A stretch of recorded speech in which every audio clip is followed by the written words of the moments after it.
Hallelujah, जय मसीह की, praise the Lord. आज के इस नए दिन के लिए हम पिता परमेश्वर को धन्यवाद दें और आइए हम उनकी हुजूरी में आए। उनके वचन के द्वारा हम उनकी सिद्ध इच्छा को जानते हैं। खुदा का जो वचन है वो हमारे हृदय की भूमि पर जो है वो बीज की तरह गिरता है और खुदा का आत्मा लिविंग वाटर की तरह उस पर पानी डालता है कि वो आत्मा के फल आए। खुदा का आत्मा हमारी सहायता करता है कि हम प्रभु के धार्मिकता के रास्ते पर चले। तो हम पवित्र आत्मा के वरदान के लिए पिता परमेश्वर को धन्यवाद देते हैं। आज का वचन हम सीखेंगे। खुदा का आत्मा आज हमें वचन पे चलने में हमारी सहायता करे, बहुतायत के फल आए प्रभु यीशु के नाम में, आमीन। और आज का जो वचन है वो दूसरा कुरिन्थियों उसके 6 अध्याय से है। 14 से लेकर 18 आयत तक पढ़ेंगे।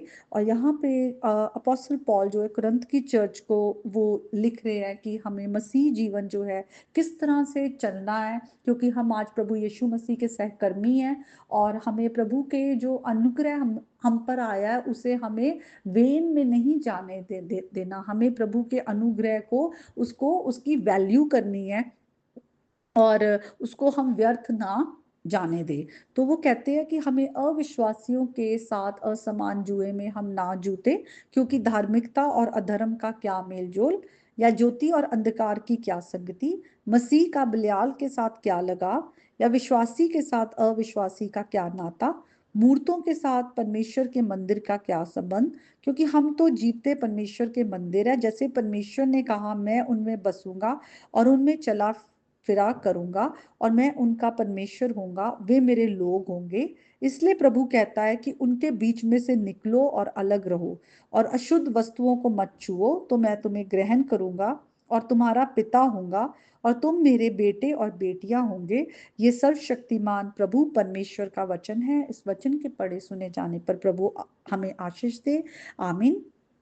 हम यहाँ पर देखते हैं कि अपोस्टल पॉल जो है चर्च को आगाह कर रहे, वार्न कर रहे कि अब तुम्हारा मसीही जीवन जो है वो नया है। तुम प्रभु यीशु मसीह में नई सृष्टि हो, पुरानी बातें चली गई है। आज मसीह के द्वारा तुम्हारा पिता के साथ तुम्हारा मेल मिलाप हुआ है। तुम्हारे पास एक मेल मिलाप की मिनिस्ट्री है, ताकि जो लोग अब अंधकार में है वो भी प्रभु यीशु मसीह की रोशनी में आए। और इसीलिए वो, अगर हम 5th चैप्टर में देखें तो उसके लास्ट में वो कहते हैं, मसीह यीशु पाप से अज्ञात थे, लेकिन मसीह को पिता ने हमारे लिए पाप ठहराया। हमारे सारे पाप का दोष प्रभु यीशु मसीह पे आया। उन्होंने हमारे लिए अपनी जान दी कि हम प्रभु यीशु मसीह में होकर परमेश्वर की धार्मिकता बन जाए। आज हम प्रभु यीशु मसीह में विश्वास के द्वारा धर्मी ठहराए गए हैं। तो अब हम उस धार्मिकता के रास्ते पे चल रहे हैं। पवित्र आत्मा हमें पवित्रताई की ओर लेकर जा रहा है। हम हर दिन मसीह में बनते जा रहे हैं, मसीह के स्वरूप ढलते जा रहे हैं। तो आज वो कहते हैं कि तुम अविश्वासी जो प्रभु यीशु मसीह में विश्वास नहीं करते, उनके साथ तुम्हारा क्या मेल जोल, तुम असमान जुए में ना जूतो। और ये बहुत ही एक इंटीमेट रिलेशनशिप, जहां पर हम देखते दो अलग तरह के लोग अगर एक रिश्ते में, ऐसे रिश्ते में आ जाते जहां उन्हें एक एग्रीमेंट में होकर रहना है, तो अगर एक विश्वासी है और एक अविश्वासी है तो वो कैसे चल पाएंगे। जैसे एक शादी के रिश्ते में हम देखते हैं कि अगर एक जो है पति या पत्नी विश्वासी है और दूसरा अविश्वासी है, तो वो जब अपने अलग अलग बिलीफ सिस्टम या वैल्यूज को लेकर आएंगे तो उनका जो डिसीजन है वो कहीं भी चल नहीं पाएगा। वो कहीं भी एक एक उसमें वननेस ऑफ माइंड में नहीं आ पाएंगे, क्योंकि वो अलग अलग सोच रहे हैं। और यहाँ पर अपोस्टल पॉल यही कहना चाह रहे हैं कि तुम अविश्वासियों के साथ उस जो रिश्ता है, ऐसा रिश्ता जहां पर तुम्हें आगे जाके तुम्हें अपने विश्वास के बिल्कुल ऑपोजिट तुमको चलने के लिए, तुम्हारे पर प्रेशर हो या तुम्हें कहा जाए तो तुम वहां पर चल नहीं पाओगे। क्योंकि ज्योति और अंधकार का की क्या संगति, अधर्म और धार्मिकता का क्या मेल जोल। तो हम प्रभु यीशु मसीह की धार्मिकता है, तो पहले हम भी अंधकार में थे और कुछ भी जो था हम करते थे, गुनाह में रहते थे, लेकिन अब अंधकार से अलग हो गए, अधर्म से अलग हो गए हैं। अंधकार जो था पहले हमें पाप की ओर लेकर जाता था, लेकिन अब यीशु मसीह की ज्योति में हम प्रभु की पवित्रताई की ओर बढ़ते जा रहे हैं। तो अब क्या वहां पर संगति, उसी तरह हम बिजनेस में भी देखते हैं, अगर दो लोग पार्टनरशिप में आते, एग्रीमेंट में आते हैं, एक विश्वासी है, उसको मालूम है कि मुझे अब मैं मसीह में होते हुए मुझे रिश्वत नहीं खानी, मुझे गलत तरीके से पैसा नहीं अर्न करना, लेकिन जो एक अविश्वासी है वो कहता है कि संसार इसी तरह से चलता है, काम ऐसे नहीं होते, कुछ गलत तो करना ही पड़ता है तो ही काम होते हैं, तो उनके व्यूज जो है वो वैल्यूज आपस में क्लैश करेंगे, तो वहां पर फिर प्रॉब्लम आएगी। इसीलिए यहाँ पर वार्निंग है। और फिर कहा गया मसीह का बलियाल के साथ क्या लगाव, या विश्वासी के साथ अविश्वासी का क्या नाता।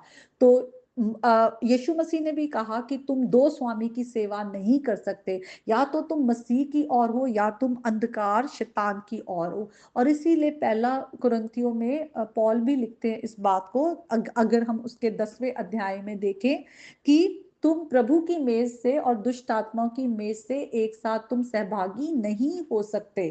तो यहाँ पर आप पूरी तरह से किसके प्रति आप वफादार हो, आपकी लॉयल्टी का है, आपका ट्रस्ट कहाँ पर है। आज मसीहों को, विश्वासियों को प्रभु पर भरोसा करना और उनके प्रति अपनी वफादारी जो है वो दिखानी है। प्रभु का वचन हमें यही कहता है कि अब हम धार्मिकता के हम दास होकर हम अपने आप को प्रभु के भले कामों के लिए दे। और आगे लिखा है, मूर्तों के साथ परमेश्वर के मंदिर का क्या संबंध। हम परमेश्वर के जीवित मंदिर है, हम परमेश्वर के जीविते मंदिर है, क्योंकि हमारा परमेश्वर जीवित है और वो मरकर जी उठे हैं, और आज प्रभु का आत्मा हमारे अंदर है, हम मंदिर है। परमेश्वर ने जब आदम को रचा तो यही था जो प्रभु का प्लान, कि वो उनके बीच में चला फिरा करते थे और उनके साथ फेलोशिप करते थे। लेकिन आज गुनाह के कारण हम सबका जो फेलोशिप, प्रभु के साथ हमारा रिश्ता टूट गया। लेकिन फिर भी परमेश्वर का ये प्रेम है, परमेश्वर ने हमें अपने आप से अलग नहीं रखा, और उन्होंने अपने प्रेम की खातिर अपने पुत्र को हमारे लिए भेजा, ताकि वो हमारे गुनाहों के लिए मरे और उनके बहाए गए लहू से हम माफी पाए और हमारा परमेश्वर के साथ दोबारा से हमारी सहभागिता हो, और वो हमारे बीच में है। और खुदा का वचन कहता है कि आज हम प्रभु यीशु मसीह में विश्वास के द्वारा पिता की संतान है, उनके बेटे और बेटियां हैं। इसीलिए हमें अशुद्ध वस्तुओं से अलग रहना है, और प्रभु कहता है कि तब मैं तुम्हें ग्रहण करूंगा।